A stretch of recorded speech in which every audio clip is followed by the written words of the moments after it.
राम नाम जप करने से होते हैं यह फायदे। एक व्यक्ति हमेशा राम नाम का जाप किया करता था। धीरे धीरे वह काफ़ी बुजुर्ग हो चुका था, इसलिए एक कमरे में ही पड़ा रहता था। जब भी उसे शौच स्नान आदि के लिए जाना होता था तो वह अपने बेटों को आवाज़ लगाता था और बेटे ले जाते थे। धीरे धीरे कुछ दिन बाद बेटे कई बार आवाज़ लगाने के बाद कभी कभी आते और देर रात तो भी नहीं आते। इस दौरान वे कभी कभी गंदे बिस्तर पर ही रात बिता दिया करते थे।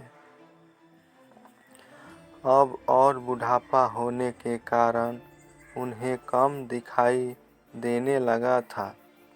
एक दिन रात को निवृत्त होने के लिए जैसे ही आवाज़ लगाई, तुरंत ही एक लड़का आता है और बड़े ही कोमल स्पर्श के साथ उनके निवृत्त करवा कर बिस्तर पर लिटा जाता है।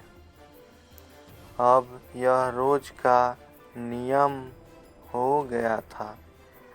एक रात उनको शक हो जाता है कि पहले तो रात में बेटे को कई बार आवाज़ लगाने पर भी नहीं आते थे, लेकिन ये तो आवाज़ लगाते ही दूसरे क्षण आ जाता है और बड़े ही कोमल स्पर्श के साथ निवृत्त करवा देता है।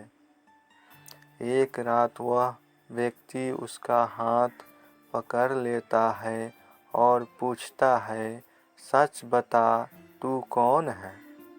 मेरे बेटे तो ऐसे नहीं है। तभी अंधेरे कमरे में एक अलौकिक उजाला हुआ और उस लड़के रूपी ईश्वर ने अपने वास्तविक रूप दिखाया। वह व्यक्ति रोते हुए कहता है, प्रभु, आप स्वयं मेरे निवृत्त के कार्य कर रहे हैं।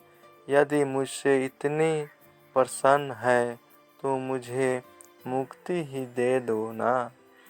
प्रभु कहते हैं, जो आप भुगत रहे हो आपके प्रारब्ध है। आप मेरे सच्चे साधक हैं, हर समय मेरा नाम जप करते हैं, इसलिए मैं आपके प्रारब्ध सच्ची साधना के कारण स्वयं कटवा रहा हूँ। व्यक्ति कहता है कि क्या मेरे प्रारब्ध आपके कृपा से भी बड़े हैं? क्या आपकी कृपा मेरे प्रारब्ध नहीं काट सकती? प्रभु कहते हैं कि मेरी कृपा सर्वोपरि है। ये आवश्यक ही आपके प्रारब्ध काट सकते हैं, लेकिन फिर अगले जन्म में ये प्रारब्ध भुगतने फिर से आना होगा।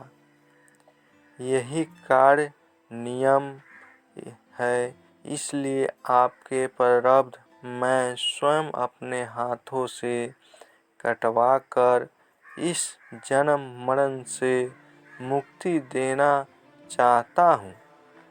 ईश्वर कहते हैं, प्रारब्ध 3 तरह के होते हैं, मंद, तीव्र तथा तीव्रतम। मंद प्रारब्ध मेरे नाम जपने पर कट जाते हैं, पर तीव्रतम प्रारब्ध भुगतने ही पड़ते हैं।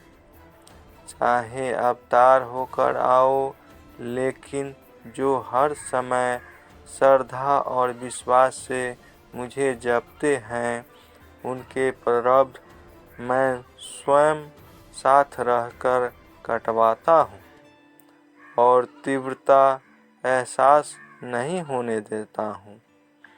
प्रारब्ध पहले रचा पीछे रचा, शरीर तुलसी चिंता क्यों करे, भजले श्री राम जय राम, जय जय राम। जय सिया राम। धन्यवाद दोस्तों।